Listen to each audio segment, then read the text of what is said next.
Viewers, it's my pleasure to welcome Sri Prakasarao Velagapudi to our hangout. Prakasarao Garu, welcome to PGurus channel. I'm so happy to hear your voice, and then we have been in association for the last 4 years.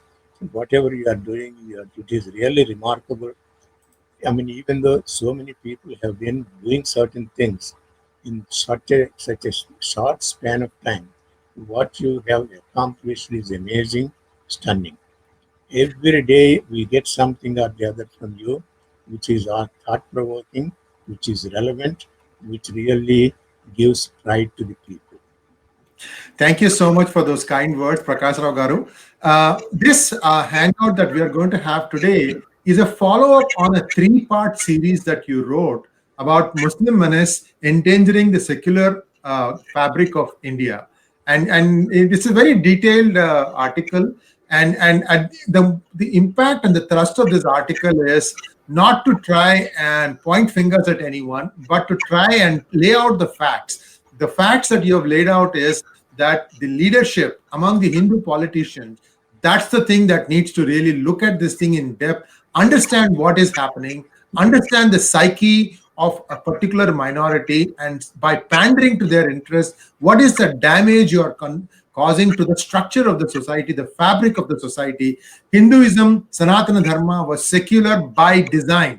I Yeah, don't understand why people don't get this thing. They want to try to slot Hinduism slightly differently. That is not true. That was never true, and it will never be true. So, correct. Prakash Ragaru, first question is, why do the minorities, especially the Muslims, keep demanding more and more and more and more? What is really the problem here? When anything that has happened, they say that, oh, I need something more. I need something more. And I'll give you a simple example. Supreme Court has banned the use of any loudspeaker for any religion, Correct. yet it is not being implemented. So Correct. I'm just giving an example. I don't want to curb your Correct. thought process, but if we need to understand the psyche of this religion, Yeah. its preachings, its mindset, and how this needs to be understood, especially for the polity of India. So if you shed some light on how the religion evolved, Yeah. its progress over so many years, and where we stand today, and what we need to do going forward. Yeah. The title, as I mentioned, Muslim Menace Decimating Secular India, that is the title. And then Hindu political leaders are basically co-conspirators for the dissemination of Bharat. So let me tell why I put that title and what is the reasoning and philosophy behind it. Anybody who has any knowledge about Islam and any knowledge about the atrocities that they have committed on India for almost 8 centuries, I think they will think twice as to what they are doing. Many people either purposefully ignoring the history, negating the history, or closed their eyes because many politicians wanted to get elected. They have no interest, in a sense, not all of them, many of them. I don't think they have that much interest in preserving the integrity and the principles of Bharat. We always basically espoused dharma, ahimsa, tolerance, patience, so many things that will unite the people. Islam is totally different. We will come to that one. Quran, what are some of the passages that are so demeaning to any Hindu who really reads about it? So now, going back about the atrocities, George Santayana, he made one statement. I think all of us have to really remember that one. Anybody who who forgets the past history, they are condemned to repeat it.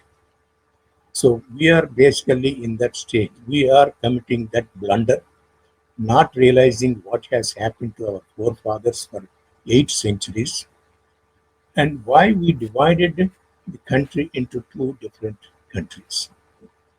What was the reason?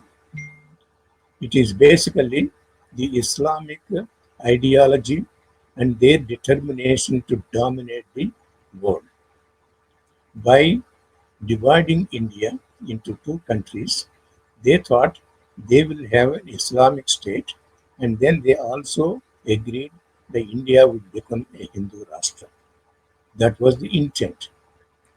But many people could not go to Pakistan, and after they settled here, Ambedkar, Dr. Ambedkar, he said so rightly at that particular time, right after independence, if you leave even a handful of Muslims in India, you are going to face exactly the same situation that you have faced before independence. How right he was. So, whatever the reason that we divided, now they are doing exactly the same thing. In fact, they are even doing more than that. At present, they are not interested in dividing India. They are interested in dominating the India, controlling the India, wipe out all the Hindus. If you look at Vavasi, how many times he announced, saying that you give me 15 minutes without any supervision from the police, he will wipe out in 15 minutes. What action the governments have taken? Every Nothing. time that he opens his mouth, he wants to see that Hindus are decimated or destroyed. Only. So then the next thing that he said was, forget about Indian constitution. Don't disregard constitution because we want to enforce Sharia law. So where are these Hindu leaders? Where are these Hindu politicians? An Indian citizen says that don't regard or don't give any credence to the Indian constitution, establish a Islamic country. Why they are keeping quiet? Basically, vote bank politics. That's all they are interested in. Our politicians, I mean, not necessarily all of them. When I say politicians, it doesn't mean 100%. There are some people who are good in some parties and which we have to acknowledge also. But at the same time, we have to say majority of the politicians, they are self-interested. They only interested in the our name, fame, acquisition of wealth, and for the next 10 generations, they want to accumulate wealth. So that way, so they think they will provide some, security for their children. But where is the country? When does the country come first? For a Muslim, he is a Muslim first and an Indian second. Whereas Hindus say India is first, then Hinduism is the next.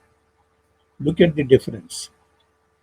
So my contention, even though Muslims are doing so many things, atrocities, all kinds of things, I have come to the conclusions it is not they who are the enemies. It is the Hindu politicians who are the enemies of Bharat. Why I am saying enemies? They should speak. Why they don't speak out anything whenever any Muslim does anything, no matter how many atrocities they commit, no matter how many statements they make demanding the Islamic country, demanding India to be Islamic country, how many Indian politicians would say, hey, you are wrong. This is a Hindu Rashtra and majority Hindus. You cannot say that you are going to impose Sharia law. So nobody will do it. So by not doing it, what we are doing is, as in your question you ask, why is it these people keep on asking? It is like a small child. You give one try today, and then next day he will ask. If you keep giving, I mean, the child will keep on asking. Every day he will ask one thing or the other. Yes. There is no way you can stop the Muslims asking one request after the other until you draw a line saying we are all equal, whether you are a Hindu, whether you are a Muslim, whether you are a Buddhist, it doesn't matter. Everybody has equal rights. There is only one uniform civil code, not for one code for Muslims, not one Hindu code for Hindus. You need to enforce that uniform civil code and also make sure that we have the population control because density of population is high. You cannot have unlimited number of people, congregating and then just filling up the whole Bharat. You need to have that kind of security for preserving the integrity of India. Now, going to a couple of other things, I think some of you have said. Jinnah himself made several statements over so many years. Hindus and Muslims cannot live together. We can have any number of quotations from him. He says, our dress is different, our, our culture is different, our food is different, our, our demeanor is different, our faith is different. There is no way we can compromise on any of these things with the Hindus because Hindus are different, their culture is different, their idols are different, so we do not subscribe to what you are saying. He says we are submitted to Allah and everybody has to be submitted to Allah. Only then there will be peace. So that's the reason we don't accept the India as our motherland. So we need a separate country. That was one of the reasons they have actually divided. Gandhiji was somehow forced to accept it over a period of time, even though he actually um, didn't accept it in the beginning. So we have been saying that Hindu politicians are not aware of what Quran is all about. Yes. Quran is one of the probably atrocious books ever descended on this earth. So many scholars, so many people have criticized it because of the nature of the Bible, what is written in the Bible. I see, especially when you come to the idol worship, that is, we say Murti worship, you will see so many passages demeaning the Murtis, giving so many nasty statements. In Quran, there are 560 verses that are that can be described as terrorist or demeaning statements. So let us look at what the Quran is saying as far as the idol worship is concerned, because that is where majority of the Hindus believe in it. They accept it, so they revere it, they respect it, they go to the temples, they will pray for it. But in terms of the Muslims, what is it they will say? Just I will read few of the statements. Sure, sure. Yeah. See, look at this. The majority of those who believe in God do not so without committing idol worship. Do not forgive idolatry. Do not forgive idolatry, but forgives lesser offenses for whoever wills. Anyone who step up idols, anyone who sets up idols beside God has forged a horrendous crime. So anybody who has it, so it's a horrendous crime. So just two more things I will go and we will go to another point. And then God does not forgive idol worship, and He forgives lesser offenses for whomever He wills. Ikkada. So idolers are unclean just because they are idolaters. Alage, there is another one, forcing non-believers to pay taxes. There is at least 2, 3 verses. You Yeah. have to pay. That is what we used to do actually at one time in the history. Aurangzeb made sure of that. That he Yes, was a real tyrant that way. Yeah. exactly, exactly. In the same way, all except Muslims will go to hell. This is, I'm just giving only the gist of it, but I can give you the verses and all those things. I think some of you have already read the article. If you have not read the article, please go to the Yeah. article and read some of those verses that I have actually listed in the article. And then it also says, smite the neck of unbelievers, especially right after Ramzan. They actually go out and try to hide and try to kill so many non believers. Every Hindu is a kafir. That means he can be expended, he can be killed, he can be destroyed. How many Hindu leaders know about it? If they know about it, why they just keep their mouth shut? So, do you accept? I'm asking most of the politicians, do you accept the fact that these Muslims are telling you that you are an expendable person because you believe in idol worship? Why don't you all speak out and try to come to a conclusion? Enough is enough. This is time for dialogue. This is time for debate. This is time for discussion. We have to openly talk about what Quran says. And then we will be happy to talk about our Bhagavad Gita. We have no problems with it. Anybody can talk about it. We will talk about it. You raise the questions, we will be able to answer it. And we will raise some questions about Quran and tell me whether you can respond to those things. So that is the kind of atrocious statement that you will see in Quran, and Hindus have to wake up and then try to read the Quran and challenge the Muslim community, because some of them may say, well, I don't believe it. When in fact, they won't even say, because anything that is written in Quran, according to Muslims, so they are inerrancy. That means they cannot go wrong. That means they fully accept what is written in Quran. If Quran says kill the kafir, they will accept it. They don't even have any excuse for that.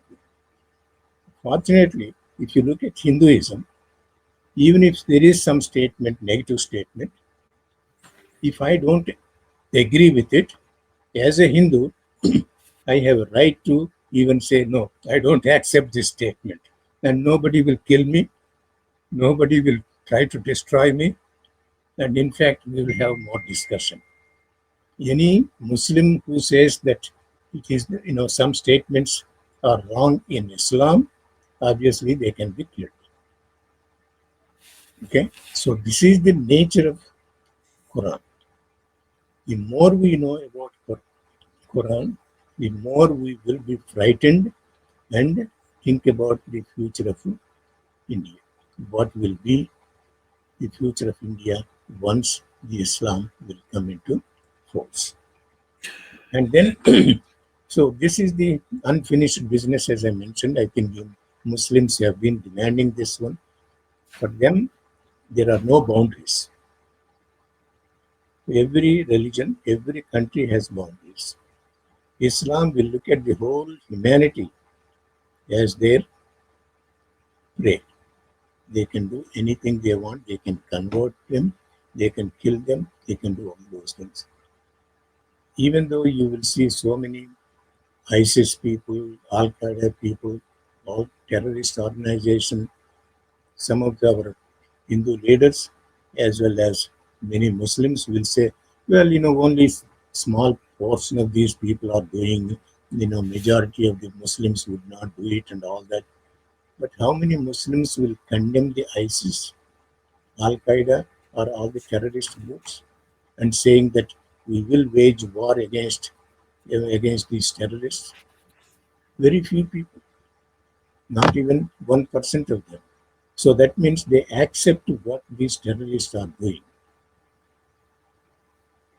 See, if you remember the Bombay blast, Mumbai blast, Kosovi, who killed nearly hundreds and hundreds of people, who was caught, who was sentenced to death, who was executed. Bobovsi was saying they would have pardoned him if they were in power. Here is a guy who killed so many hundreds of people. There is no respect for law. There is no respect for the Supreme Court decision, any other legal system. So they just want to basically excuse this person because he is a Muslim.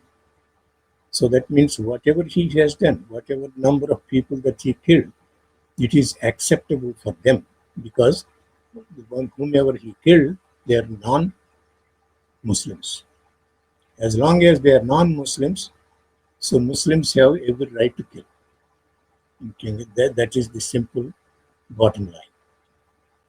So this is the kind of statements these Muslims make over and over, and our Hindu leaders, they would not speak out.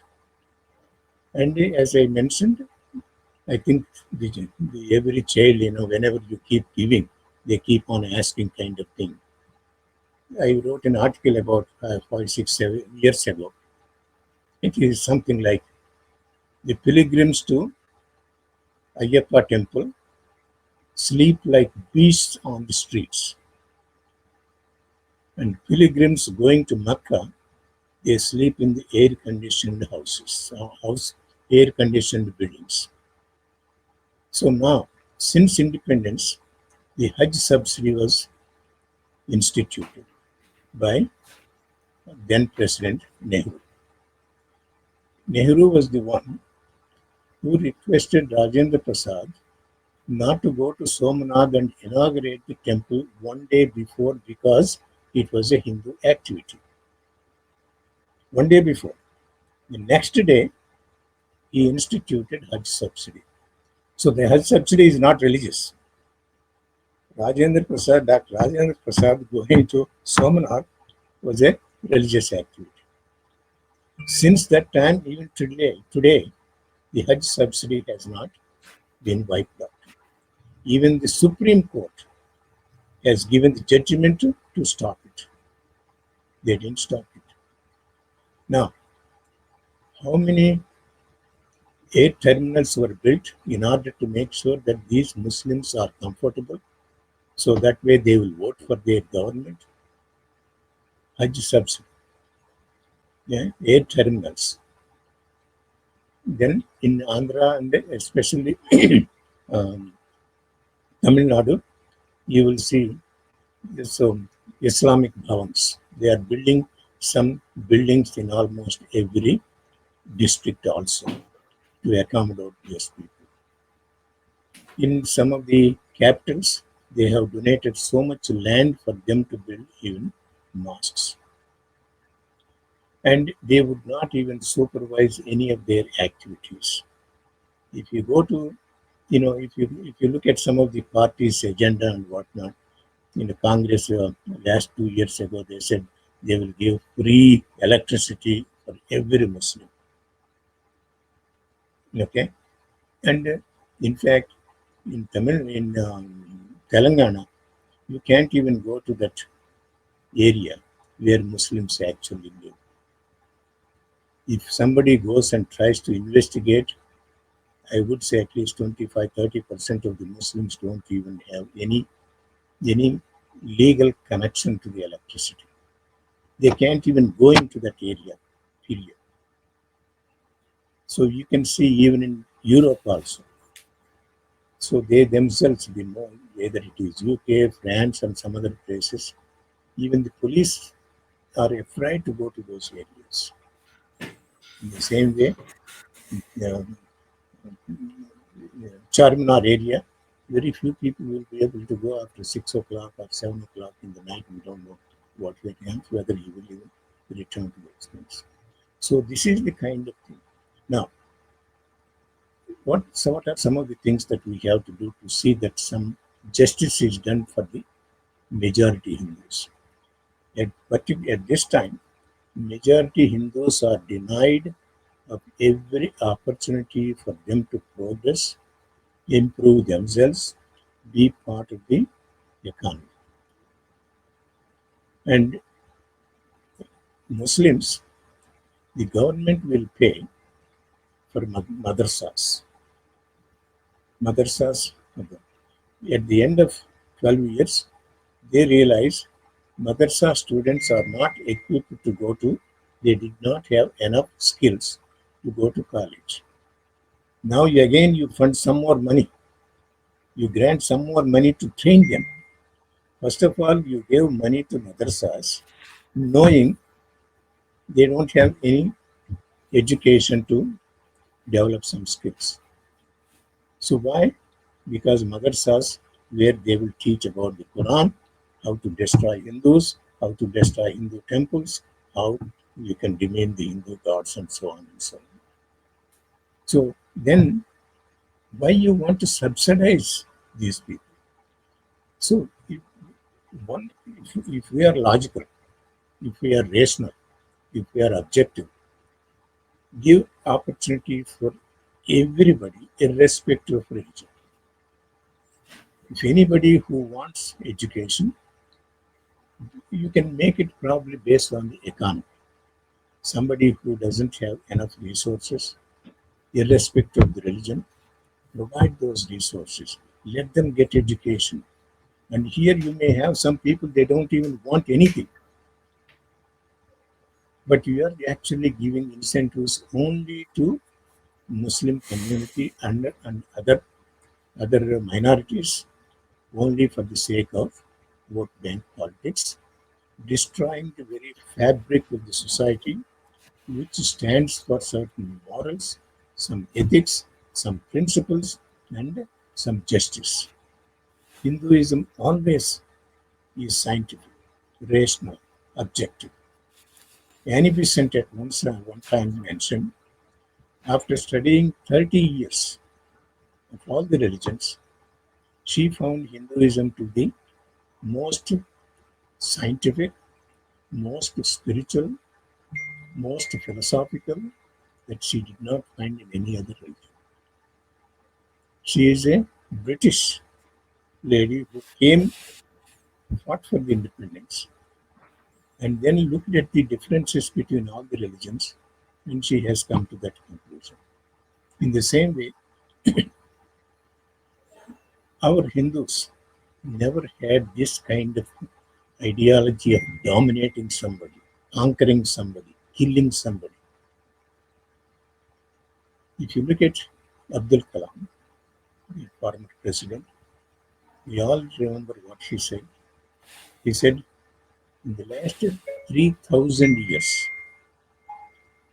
we have never, that means we have never, means Hindus never conquered, never killed. It is only others, Egyptians, British, okay, Arabs, French, so many other countries came, looted us, raped us, decimated us, but we have never done this one to any other country because we believe in freedom, we believe in justice, we believe in equality. Tell me which religion that you believe in now. When you have a religion which doesn't believe in justice and equality and objectivity, why Hindu leaders go after this particular religion that is intent on decimating the secular India? Look at that word secular. Of course, it was added later on during Indira Gandhi emergency time. So Hindus are always secular. We always, in fact, this is one of the uniqueness of Hindus. We always think of others, not us. Am I hurting somebody? Am I doing some disadvantage to other people? Only then we will make a decision based on the rationality and reasoning. So this is one of the uniqueness of our Hinduism. We never conquered, we never destroyed anything. The Muslims have 58 countries. We don't have a single one. How many Hindu politicians realize they may be the 59th Islamic country?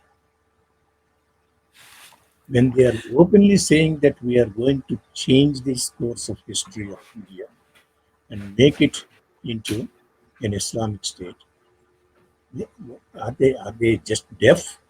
They don't even know what these Muslims are talking about.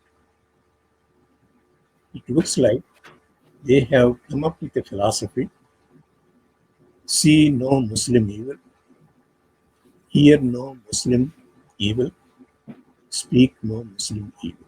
No matter how atrocious things that they do, it looks like Hindu political leaders are not listening to them.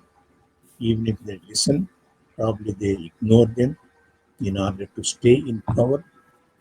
Their power is more important than the security of the earth. Well, it's a lot of food for thought, Prakasarao Garu. I just want to bring to the attention of our viewers what has been happening in a country like Lebanon, which had 50% non-Muslims, and today I don't know where they are. And this happened over a period of a few decades. And India is reaching that point in Kashmir Valley. You have 100% Muslim. In Kerala, it is 31% unofficially. In West Bengal, again 30%. And this is all unofficial numbers, which means there could be undercount, there could be overcount also. But the threshold point has been found to be 30%. Once a particular region crosses 30% Muslim, that region is in severe danger. So, this is what is a takeaway for all the Hindus of India and the Sanatanis of the whole world. There is a big lurking danger. The secular fabric of the country is at risk. It's not just India. Look at what's happening in Europe. Look at what is happening it has started in United States also. You see, this is the same playbook. Islamophobia, Islamophobia, Islamophobia. There is no such thing. It's fake. Just because they think that they can say the same lie 1,000 times, they think a lie told 1,000 times becomes the truth. Well, we are going to tell them this is a lie, this is a lie 1,000 times. This is not going to happen. We are not going to let it happen. Thank you so much, Prakasarao Garu, for sharing your thoughts on this channel. And viewers, please feel free to give your comments on this. And this is a very, very serious matter that we need to get to the bottom of. Thank you very much. Yeah. Thank you. Thank you. Namaskaram. Namaskar.